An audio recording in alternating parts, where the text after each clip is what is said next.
Hello, I'm Dwight Norris of FishingNetwork.com, and I'm back here again. It's been a few days, but maybe it's been a week. But I told you previously that I would have a in-office session where I would go over more about, do fishing lures really work? Well, I debunked the myth by catching a fish, really, and I think everybody knows fishing lures work. But why do they work? That's a totally different conversation by itself, which can go very deep, and you can find that easily online. I'll be talking more about that in different sessions later. But today I wanted to go over the different types of fishing lures that are available. I just discovered, because I've been getting back into fishing, and I lost a lot of items that I had a long time ago and haven't replenished them, that my actual fishing lure selection is very low. I've been fishing with a lot of live bait as of the last several years because my children, they like to catch fish. The easier way for them who can't cast and can barely reel in a fish is to have live bait where the fish pretty much hooks itself. And there's no action, no technique, no casting, no anything really except reeling in the fish to do. So the best thing to do now is to actually replenish my fishing lure selection, and once I go through what I have laid out here to show you, you will see, and I will talk about what is actually missing. So first off is soft plastics. Two examples here. One is the Zoom lizards. They're green. It doesn't really matter what color, well, it does matter what color they are. I usually stick with brown or green, and they're of a decent lizard size. I'm not sure of the type of lizard that they're trying to copy, but back when I originally bought these and used these, they worked very well, and I visibly saw lizards in the area. You'll probably see a lot of lizards in southern parts of America, like where I used to live in Virginia, and there was lizards everywhere. So obviously I got some lizards, and it worked very well. Other popular soft plastic baits are worms, particularly these power baits, which are filled with flavor that fish love. It basically just lets the fish, once it bites it, it's a little confused. It doesn't feel quite like a worm, but it tastes pretty good. So it holds on to this long enough for you to be able to decipher, is that a rock? Is it a hole? Is it a log? Or is it a fish? And because it lets fish feel, you will feel more bites 18 times longer. Now, obviously people didn't have problems when they didn't have flavor in their bait and they were able to catch fish. So if they hold on to the worm 18 times longer, I say you have a much better chance of actually landing the fish. No, I mean hooking it and then landing it, because it's probably deeper in its mouth, which can be dangerous for the fish. But for the most part, the new hooking style kind of turns the hook and puts it in the proper place where you can get it out easily and doesn't harm the fish so well. There are different types of soft plastic. These in particular are bass baits.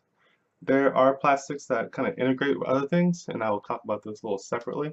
But for other soft plastics, you will have like crayfish, you'll have like you'll have shad replicas, you know, different various sizes. Like well, this is for striped bass. Neon's really good at night, but the white version is more popular because that's what you would preferably use during the daytime, like dusk and at dawn, and when there's a changing tide. Pretty much what we call the slack tide, in between high tide and low tide, on either side.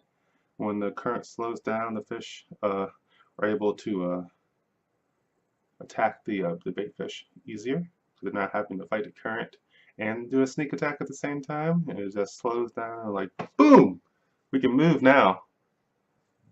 No more no more wind holding us back, i.e. current. Other soft plastics. Oh yes, some of my favorites. Well, I mentioned the other one. You could be used in different ways. Uh, you can put these on the jig head. Obviously, you need a weight if you're going to throw it around. The other one was probably on a, probably even a 2, maybe 3 ounce weight, depending on the current and the depth that I needed the bait to be, which is generally not very low. The striped bass like to be higher up in the water table and like to strike the fish near the surface where the light hits them, and that's why you want the white one. But during night, you can't see anything, and the neon kind of pops, and fish kind of turn a little yellow at night. If you have a light, you'll notice that. This is just an example of one with a jig head. It's old. I should just get rid of this thing. It's, well, you never know. It's a lure. Maybe it'll work.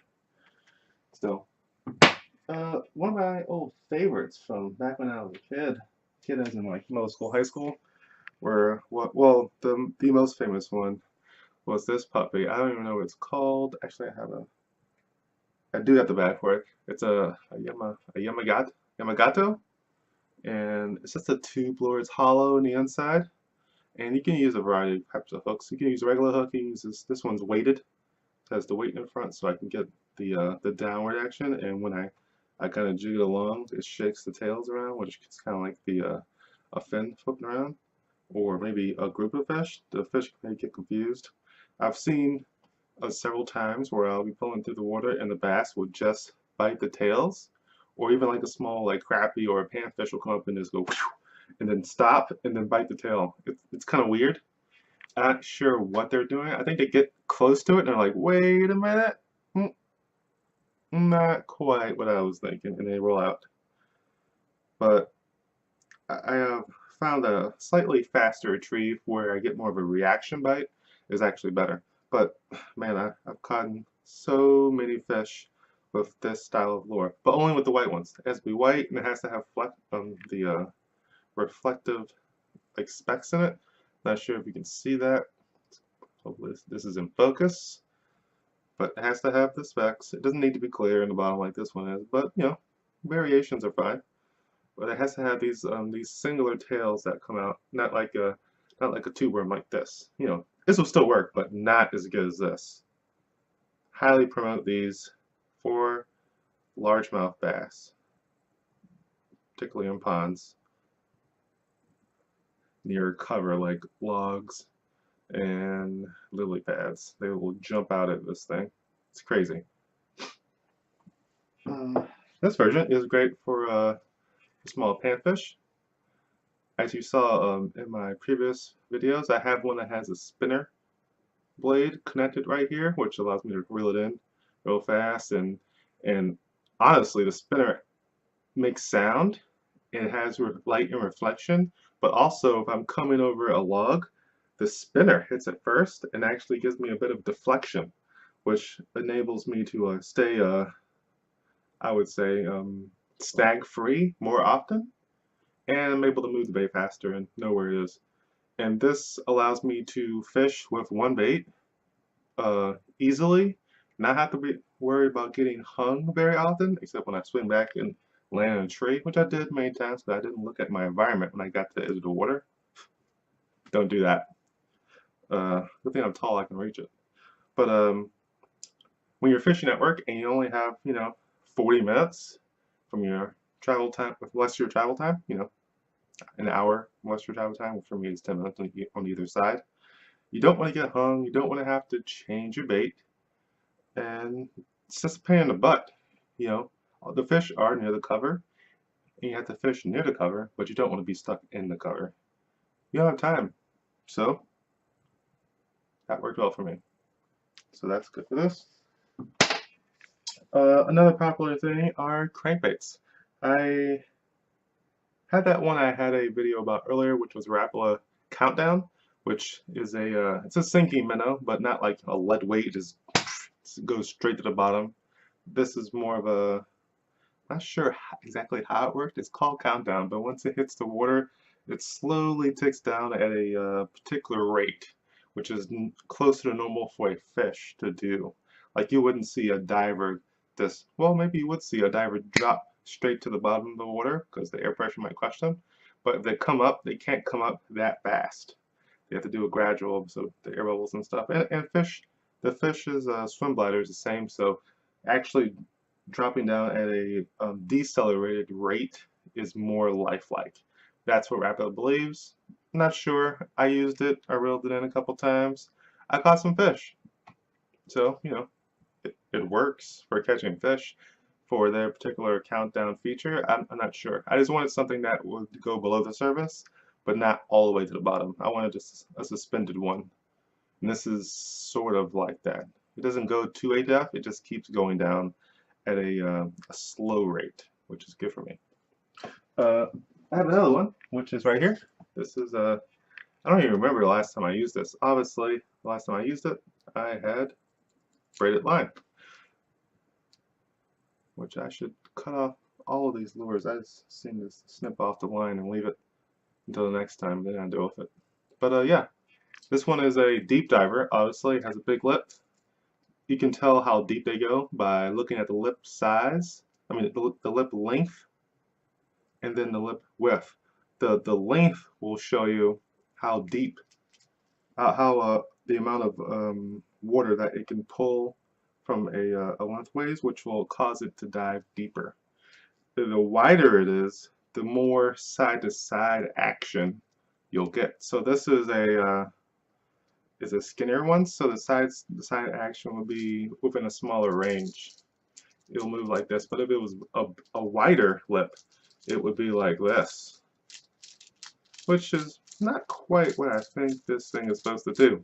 Now, a top order like frog or something, or like a rat lure, that would be all over the place, you know.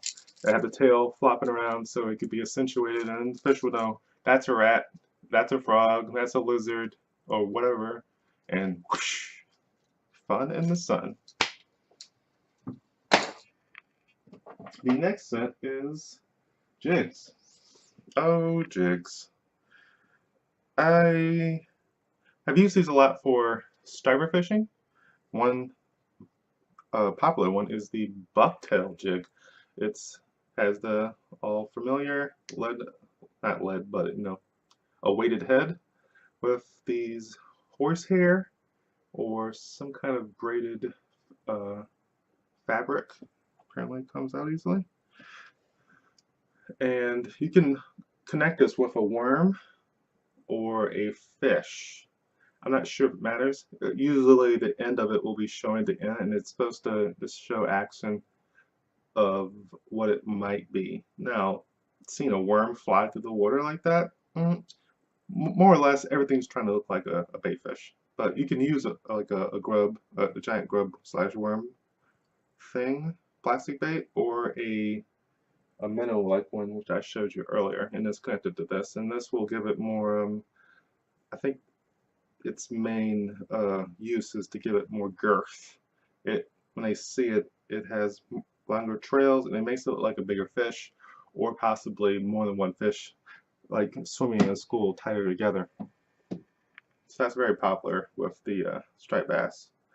I'll have to get more of these actually, but these are really good when you're fishing near a boat or near some spot where you know the bass are coming through, like a jetty or something, or like where there's sometimes you might be in a river where there's an output of like hot water during the winter, and the striped bass will connect to it because the bait fish are there to heat themselves up and eat food. So somebody's eating food and somebody else is eating food and somebody else is eating food.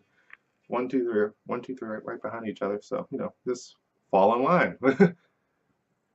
The other type is this thing, which I don't even remember using or when and where I got it. But it's a straight up jig. You can probably use this under a pier. You can use this off the boat. It's fairly heavy. It's going to go straight to the bottom. It's probably for deep water fishing. It looks like a speckled trout, so I believe this is an ocean lure. I might have picked it up somewhere when I was going pier fishing, thinking that I might snag something, and I probably didn't catch anything. But these hard metal jigs are still good. They still work, and you can probably use this for trawling as well. But there's also another type of jig, and that's a freshwater jig. You've probably seen that on all the fishing shows. It has the weighted head, it has the hook, and it has a brush guard that goes over the hook. And then you can add on a worm to it. You can add a lizard, you can add a frog, you can add a crawfish, um, any of the popular soft plastic baits that are used for largemouth bass. And you can throw it right in the middle of a tree, right in the middle of lily pads. You can throw it over a tree and then fall down into the water, catch the fish, and flip it back over the limb of a tree in the air and still be connected and not get snug, actually hung on anything. It's amazing. And when I came out with that, it was probably before me, it was awesome because I could not get hung. But I also noticed that I needed the fish to bite it in a very particular way and be very reactive when I actually hooked it. Otherwise, if the fish didn't have a closed mouth, he didn't have half the bait in his mouth. So when he squeezed down, he actually depressed the brush guard. And when I pulled it, the hook would be exposed and then go into his lip. So it's not like, with the old barbs here, they're just slinging around and they'll grab anything with a fish, inside, outside, wherever. They'll catch the side of a fish sometimes just by be swimming by, and he was never intending on biting the lure. He just happened to be in the right place at the right time. Another set of things are, the last physical thing I have here, are spoons, which, I haven't had real experience with. More or less, I got these from people that didn't want them. These are really big with like fish that I don't have access to, like trout and salmon, and doing heavy jigs down in the water, going for things like walleye, things that just aren't near me. But I've heard people catching like pike and stuff off these. And maybe I can try something out with that. But I'd have to do a bit more research to figure out where and how to use these. But they're basically jigs, and they're not made for lateral movements. You can do that, and you might catch a fish, but generally they're for jigging up and down, and they flutter and they flicker in the light when they reach just the beginning surface of where the light stops penetrating, and you bring it from the dark into the light, and it flashes, and you can ride that line of in and out of the darkness. The fish below will be enticed even better rather than seen up here, and they might come out of there, but if they don't have to actually reveal themselves, they can be like a, hide in the darkness and stay in the darkness as long as possible. If the actual light line is here and you're flicking it right at the edge, they will just pop up, boop, hit it, and pull it right back down to the darkness. And that's generally where you'll catch a lot of them. So it says. I am missing pretty much every other type of fishing lure. I will briefly go through them. One is a spinnerbait, which I was well known for using in the past, and for some reason the spinner would break off after a period of time. But basically it's a V pattern, and you would have the line tied on right here. Your hook would come back here and come around. You'd have a kind of a skirt of various colors, and you may have an attached worm or fish type soft plastic bait here. And up here will be a wire leader. It will be a hard one. It will be solid. And on the end of it would be a spinner here of various sides. It could be a big teardrop one, which would displace a lot of water and do a lot of reflections, and there might be dimples in it, or it might be a skinny, tiny blade to mimic the shape of a minnow. And you might have one, you might have even two. I think I've seen, yes, you might have one or two blades coming off of it. But basically, a spinnerbait is trying to show itself as a small school. You might have one or two spinners, which are showing themselves as one or a couple different actual fish, and then you have the skirt down here, which might show itself as a couple fish too, maybe a different variety or just a different presentation.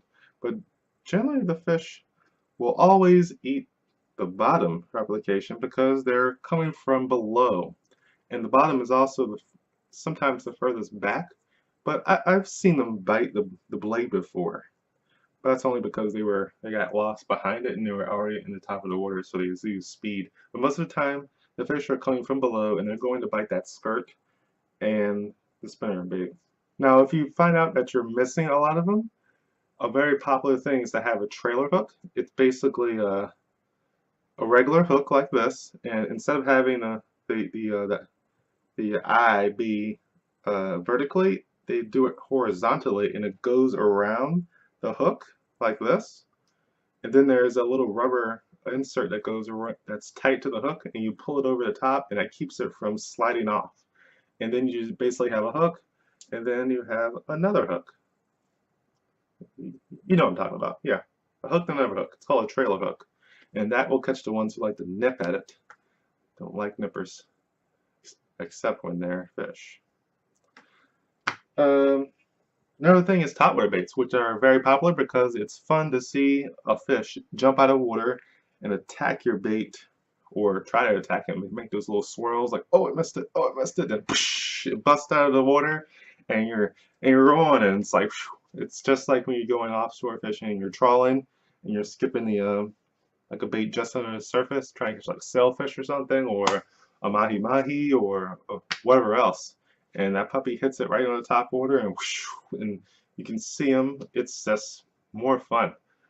So there are a couple of types of those. One I was talking about earlier, which is like the rats and the lizards and the frog lures that you skip over the surface. You can skip those over structure more or less, because the fish are usually hiding and they want to catch things that are skipping over the surface that can't see them, which means they're under something like a log, excuse me, or a lizard, or lily pads. The most popular thing is actually lily pads and having these types of lures to go over them. Now there is one kind that you can use on open water, and that is I just remembered it, the buzz bait. The buzz bait is, I'll do another hand graphic for you. Buzz bait is I show it. Basically, the lure is like,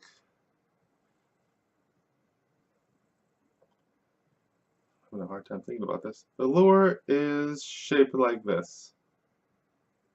This long part at the bottom is the hook, and the hook curls up just like that, really easy. But on the top part, where it would be like a spinnerbait, instead of going straight up and having a blade on it, it actually stops very short and flattens out, and on it is a sheet of metal, which is bent opposite on each side. So one side is bent like this, and the other side is bent in the other direction. So when the water hits it, it spins just like a fan. Sometimes you'll see a single blade one, and sometimes you'll even have a 4X one, and they'll be spinning. And what it's trying to do is, like every other lure, is trying to mimic something, and this is mimicking topwater baitfish either feeding or being fed on. And then all the frenzy, the bass and whatever else come gathering around is trying to see what's happening. Like they see all the churning, they see the glimmer of your bait, like maybe you have a skirt or a grub or like a minnow lure trailing behind a buzzbait, which is on the buzzbait, which is buzzing, and this is back here, and they see, oh, it's a group of fish, it must be. And I see all the churning.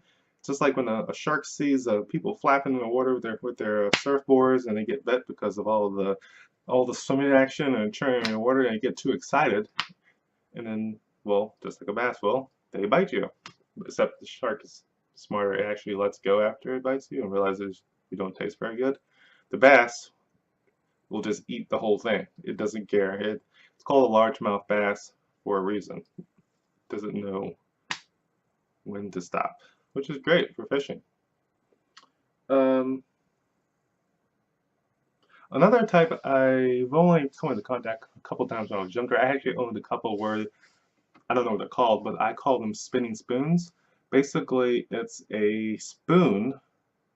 No, it's not really a spoon. It's a cylindrical bait, and on the end of it, it has a treble hook.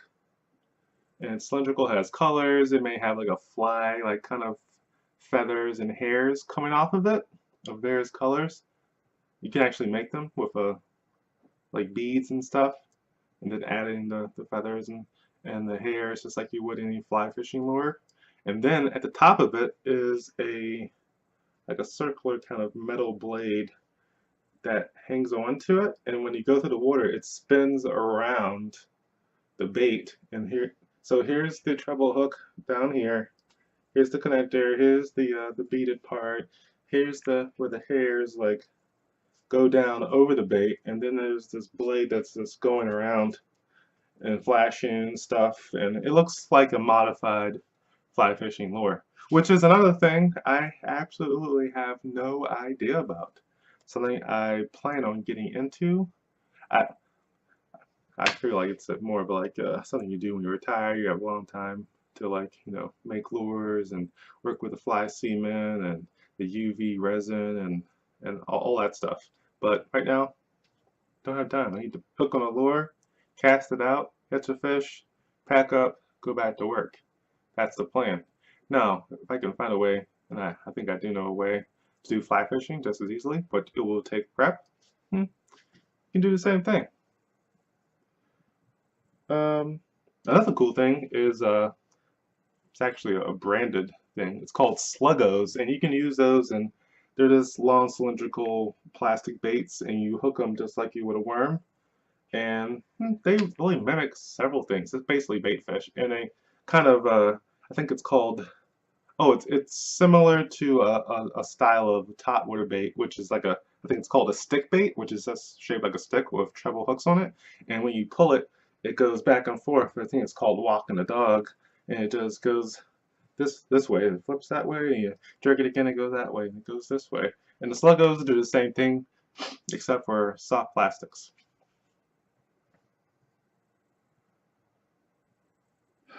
Sorry, I'm trying to figure out what I didn't talk about. Actually, what do you know? That's it. That's all I know. If you know of something that I have may have missed, or Dwight, you didn't go over this whole type of artificial lure.